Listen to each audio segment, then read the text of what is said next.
A obra vicária de Cristo no Calvário não foi uma obra ordenada simplesmente pelo Pai. Foi um projeto da salvação executada pelo Deus triuno. Deus Pai, Deus Filho e Deus Espírito Santo agem na salvação. E a obra de Cristo no Calvário não foi uma obrigação imposta ao Filho. O próprio Jesus chegou a dizer: ninguém toma a minha vida, eu a dou e eu a posso tomar. Então Jesus se entregou. E isto é muito relevante para a obra da salvação. A humilhação do Filho para se entregar em favor de toda a humanidade foi um propósito do seu próprio coração, dentro da visão trinitária de Deus para a nossa vida e para a nossa salvação.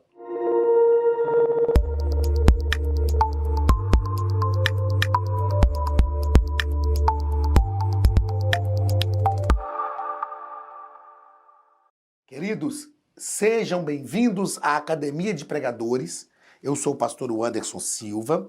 Estamos nas nossas lições bíblicas de escola dominical, estudando este primeiro trimestre de 2026 com o pastor Douglas Batista.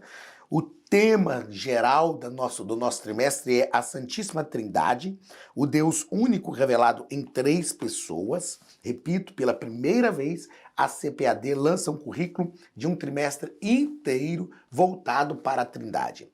Na aula de hoje, estudaremos a lição de número 7, do dia 15 de fevereiro de 2026. O título da nossa lição é A Obra do Filho. Desde as nossas primeiras aulas aqui, eu tenho feito questão de dizer que tudo que nós estamos estudando sobre a Trindade tem relação com a encarnação de Cristo, com o relacionamento do Deus trinitário com o ser humano, com a restauração deste relacionamento, que é a restauração daquilo que foi perdido no Éden. Então, é muito importante nós pensarmos esse trimestre inteiro dentro dessa perspectiva. É isso que nós estamos estudando.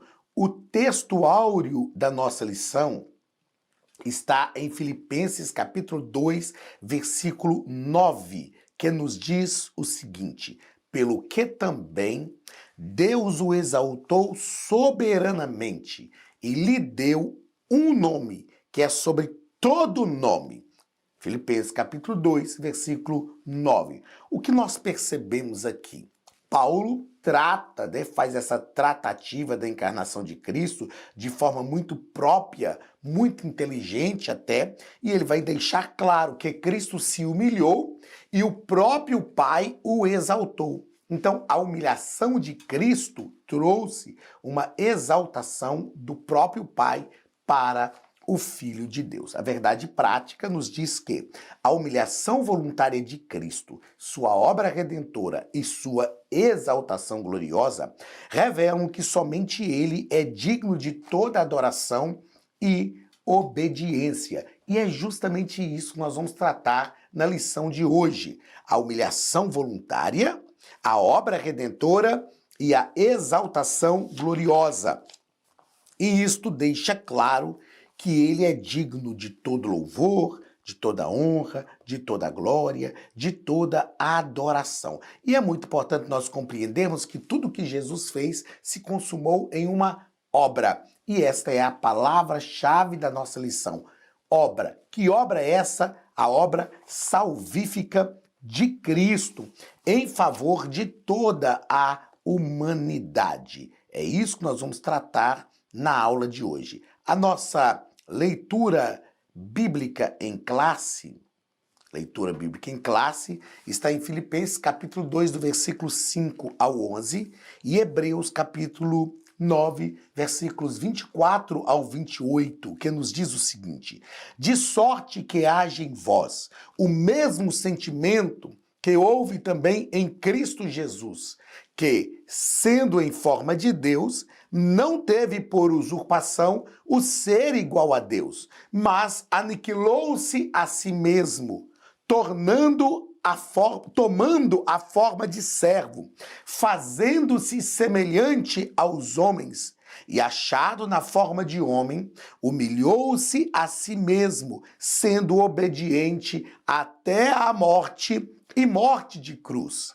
Pelo que também Deus o exaltou soberanamente e lhe deu um nome que é sobre todo nome, para que ao nome de Jesus se dobre todo o joelho dos que estão nos céus e na terra e debaixo da terra, e toda língua confesse que Jesus Cristo é o Senhor, para a glória de Deus Pai. Hebreus capítulo 9, versículos 24 ao 28. Porque Cristo não entrou num santuário feito por mãos, figura do verdadeiro, porém no mesmo céu, para agora comparecer por nós perante a face de Deus.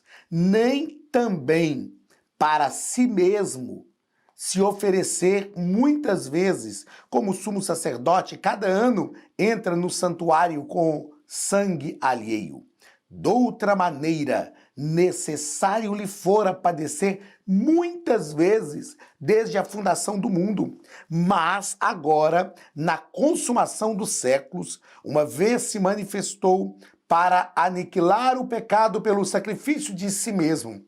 E como aos homens está ordenado morrer uma vez, vindo depois disso o juízo, assim também Cristo ofereceu-se uma vez para tirar os pecados de muitos, aparecerá segunda vez sem pecado aos que esperam a salvação. Esses dois textos são maravilhosos. O primeiro texto porque trata desta humilhação de Cristo. O apóstolo Paulo, escrevendo à igreja que estava em Filipos, disse: tende em vós o mesmo sentimento que houve em Cristo. Que sentimento foi esse? De submissão, sentimento de cumprir o propósito, estar ligado àquilo que era o objetivo da sua vida. Então tende em vós o mesmo sentimento que houve em Cristo. Mesmo sendo Deus, não teve por usurpação o ser igual a Deus. Esvaziou-se a si mesmo e assumiu a forma humana. E na forma humana, a si mesmo se humilhou até a morte e morte de cruz.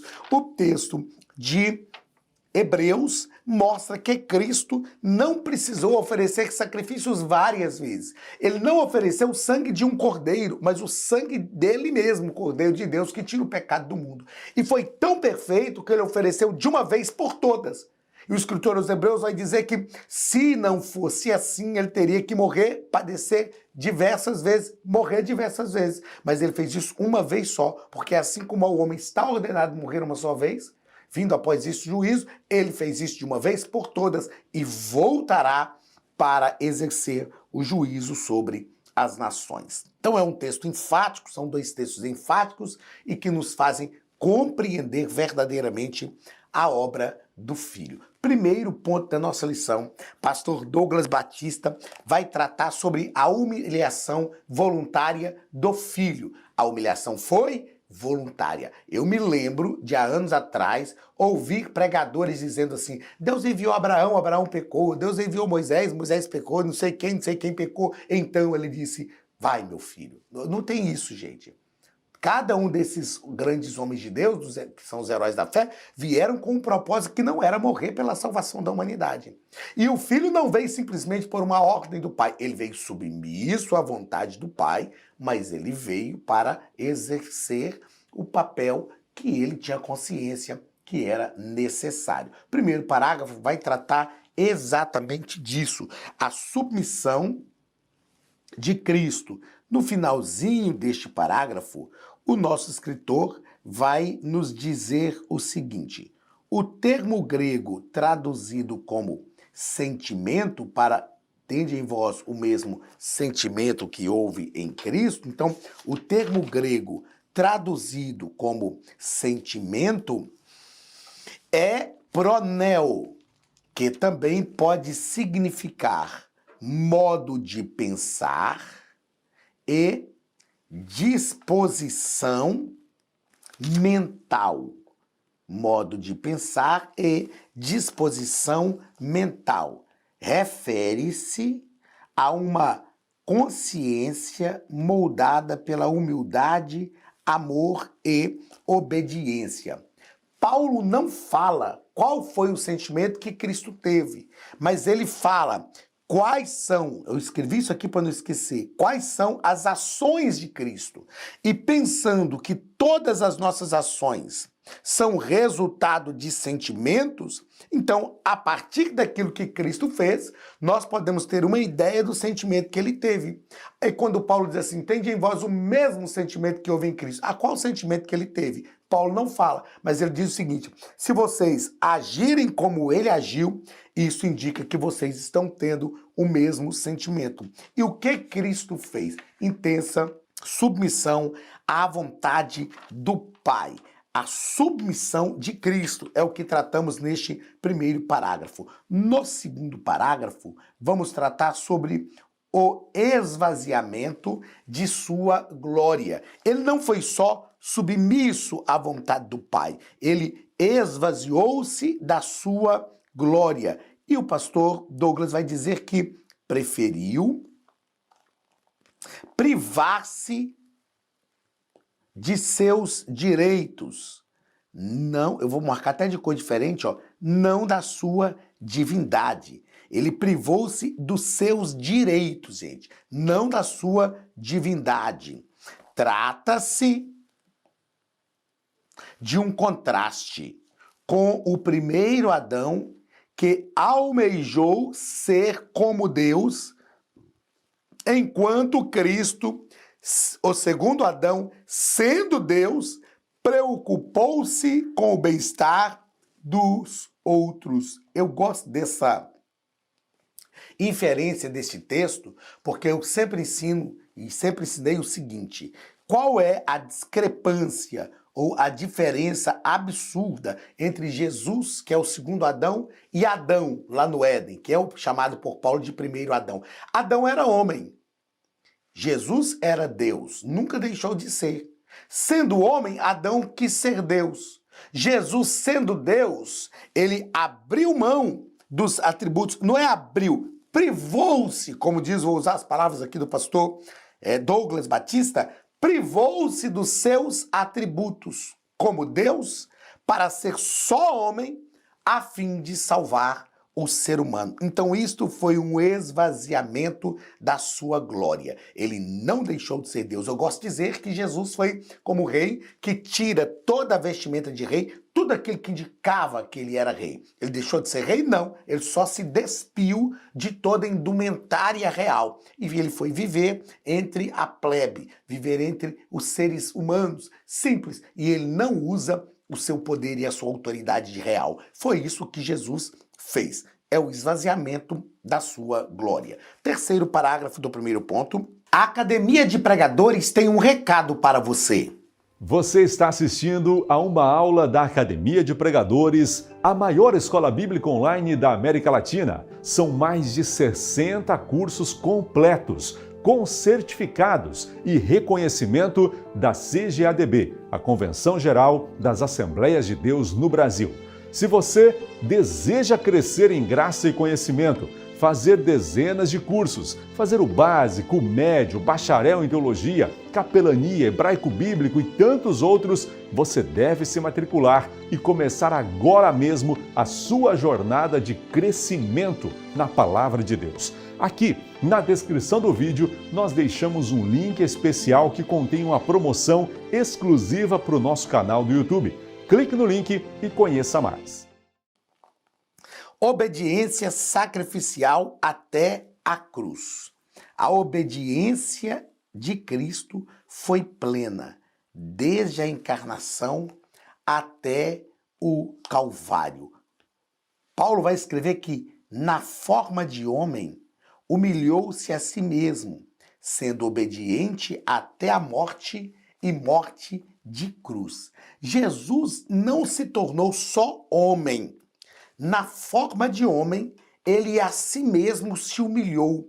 Ou seja, foi uma submissão tão intensa à vontade do Pai, que ele priva-se dos seus direitos, dos seus atributos divinos e se torna um simples ser humano. Mas vivendo como um simples ser humano, ele também se humilha a si mesmo, até cumprir a plenitude da vontade do Pai. Eu escrevi aqui para não esquecer que, na encarnação, Cristo esvaziou-se de sua glória.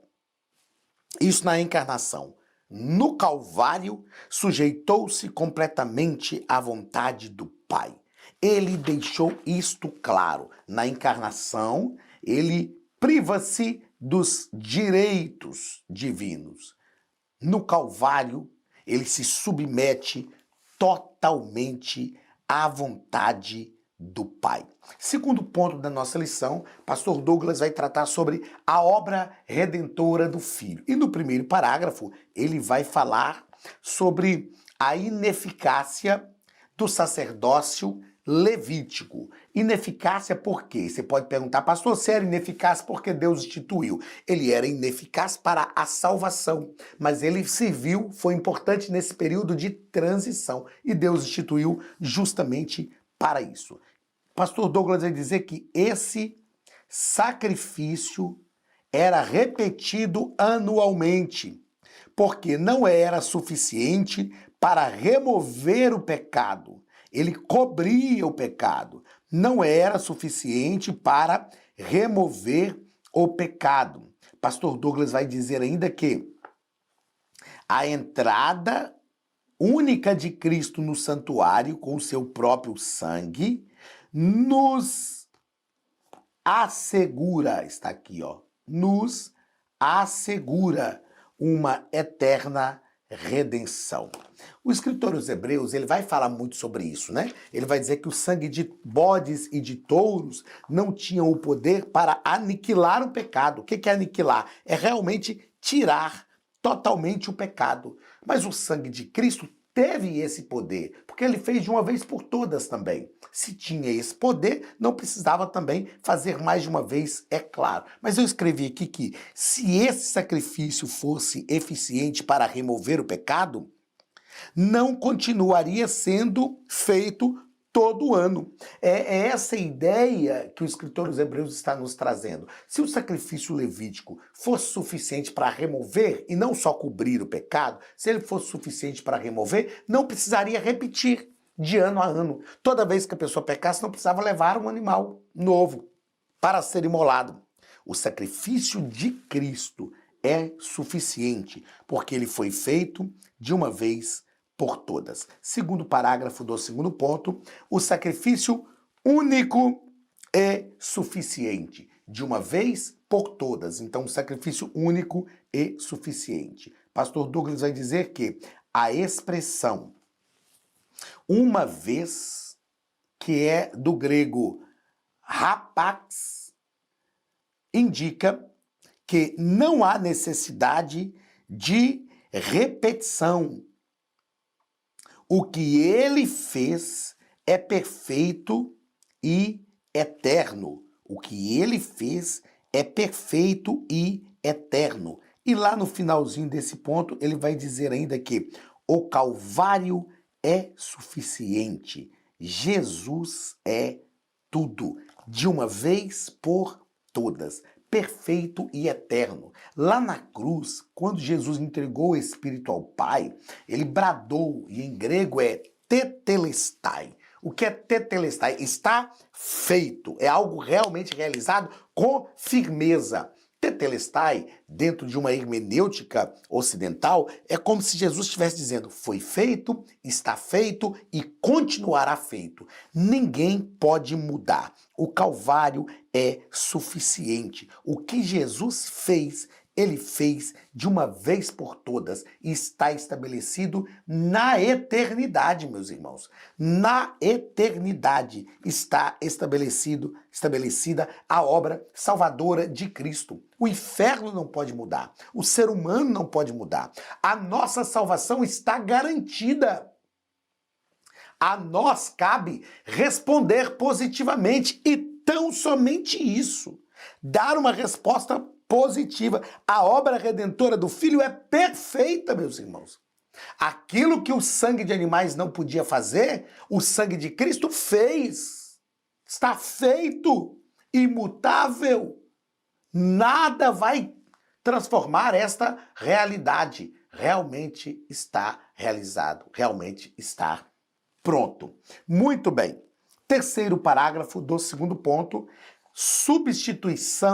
a substituição vicária. Pastor Douglas vai dizer que a expressão vicária vem do termo latim vicarius, que significa em lugar de outro. A substituição de Jesus foi vicária. Isso quer dizer que ele assumiu o lugar de outra pessoa. De quem? De Barrabás. Vamos pensar assim? De Barrabás. Eu lembro que na minha infância e adolescência, cantava-se muito o hino que dizia: Barrabás, Barrabás, a cruz do meu Salvador era tua. Barrabás, Barrabás, a cruz do meu Salvador era nossa. Ou seja, Jesus substituiu Barrabás. Mas Barrabás ali era só o representante de toda a humanidade. Na verdade, nós fomos substituídos por Cristo. É o vicarius. Vicarius Dei, essa é uma expressão utilizada, né, no lugar de Deus. É uma expressão utilizada para a autoridade, a infalibilidade papal. E é claro que isso é errado, mas aqui a palavra vicarius é utilizada para mostrar que Jesus nos substituiu, e nos substituiu com efetividade. Pastor Douglas vai continuar dizendo que a substituição vicária é inseparável da justiça divina. O que é a justiça divina? O ser humano havia pecado. E ele havia pecado contra Deus. Então, a justiça de Deus tinha que cair sobre o ser humano. Só que o ser humano é pecador, continuou pecando. Então, não adiantava a justiça de Deus cair sobre ele. Porque não era suficiente para justificar mais ninguém. Era só a execução de uma justiça. Agora, quando a justiça cai sobre alguém que não pecou, aí sim essa justiça está tornando possível a salvação de todos os pecadores através daquele que não pecou. E aí o pastor Douglas vai nos dizer, na continuidade, que o pecado não pode ser ignorado, precisa ser punido. E aqui ele está deixando claro para nós que houve uma transgressão. O ser humano pecou contra Deus e isto não pode ser ignorado. A justiça tinha que ser executada, né? E isso precisava realmente ser realizado, ser feita essa justiça, porque houve uma quebra. E a única forma de resolver esse problema era a justiça de Deus caindo sobre alguém. Eu escrevi aqui, só o inocente pode substituir o pecador. Porque se a justiça cai sobre o pecador, só serve para ele mesmo. Ou seja, é uma sentença que está sendo executada por causa do pecado dessa pessoa. Agora, se for outro pecador, é só substituição do pecado. Se fosse outro pecador, era só substituição do pecado. Mas quando a justiça cai sobre Cristo, isso quer dizer que verdadeiramente o inocente está pagando o preço de todos os pecadores. Então, Adão era inocente e pecou. Jesus era inocente e substituiu todos os descendentes de Adão. E assim, então, ocorreu a substituição vicária e o ser humano se viu salvo. Terceiro ponto da nossa lição: a exaltação gloriosa do Filho. Olha, ele veio, se humilhou de própria vontade, então ele foi exaltado. É o que Deus fará também com todos aqueles que forem fiéis a Cristo. A exaltação gloriosa do Filho. Primeiro parágrafo: recebido à destra do Pai. O pastor Douglas Batista vai nos dizer pro finalzinho desse ponto o seguinte: estar assentado ali expressa reconhecimento divino da obra completa do Filho. Assentou-se à destra de Deus. Estar assentado à destra de Deus é o reconhecimento do Pai do que Cristo fez, que ele garantiu, né, verdadeiramente o direito de estar assentado. Pastor Douglas continua: Cristo não apenas voltou para o céu, ele assentou-se no trono. Ou seja, ele cumpriu o seu papel, voltou ao seu lugar e assentou-se no trono. Sua exaltação garante nosso acesso à presença de Deus. Uma vez que ele nos substituiu, ele abriu o caminho. E por causa dele, nós vamos alcançar também o acesso. Aliás, quando a gente lê sobre as recompensas para aqueles que forem fiéis até o fim, lá que o Senhor Jesus disse para as igrejas, através de João, para as 7 igrejas da Ásia Menor, a gente vai perceber que uma delas é assentar-se no trono, assim como eu venci e me assentei no trono com o meu Pai. Eu escrevi aqui que somente através de Cristo, o Adão pecador pode voltar ao lugar de antes, na presença do Pai. E aí, a observação, e eu deixo aqui como recomendação, principalmente para professores de escola dominical, ver as promessas feitas aos vencedores através das igrejas da Ásia Menor. Cada promessa daquela, a cada igreja, ela realmente remonta, ela faz com que nós percebamos que, mesmo herdando o pecado de Adão, Cristo nos substituiu e nos garantiu o direito de estar novamente com o Pai e que cada promessa daquela cumpra-se na nossa vida. Segundo parágrafo do terceiro ponto, um nome acima de todo o nome. Pastor Douglas vai nos dizer que o nome de Jesus não é apenas um símbolo de fé, mas uma fonte de autoridade espiritual. Por quê? Não é só um nome no qual a gente crê. Não é só um nome que a gente atribui relevância. É um nome que é fonte de autoridade. Porque no próprio texto Paulo diz: para que ao nome de Jesus se dobre todo joelho que está no céu, na terra e debaixo da terra, e toda língua confesse que Jesus Cristo é o Senhor, para a glória de Deus Pai. Pastor Douglas Batista continua dizendo o quê? O Senhor delegou à igreja o uso de seu nome para curar, libertar, pregar e vencer as forças do mal. Queridos, se nós temos à nossa disposição um nome tão poderoso, tão glorioso, por que nós não usaríamos? Ou por que nós não usaremos esse nome para vencer as forças do mal? Eu escrevi aqui que a igreja que vive de forma fiel a Cristo exerce poder e autoridade por causa e através do nome de Cristo. O poder e a autoridade que nós exercemos é por causa do nome de Cristo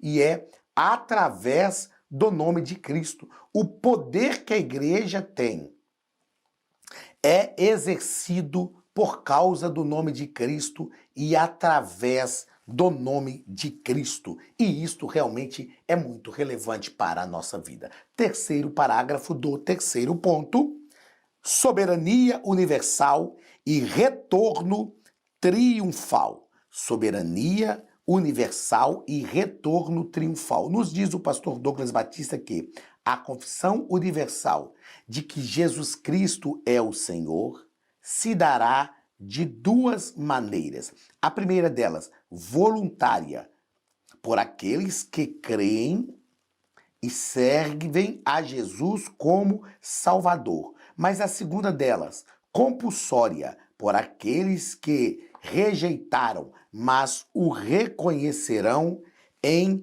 juízo. Por que o pastor Douglas Batista nos diz isso aqui? Porque Paulo diz que toda língua confessará que Jesus Cristo é o Senhor, para a glória de Deus Pai. Queridos, nós já estamos fazendo isso.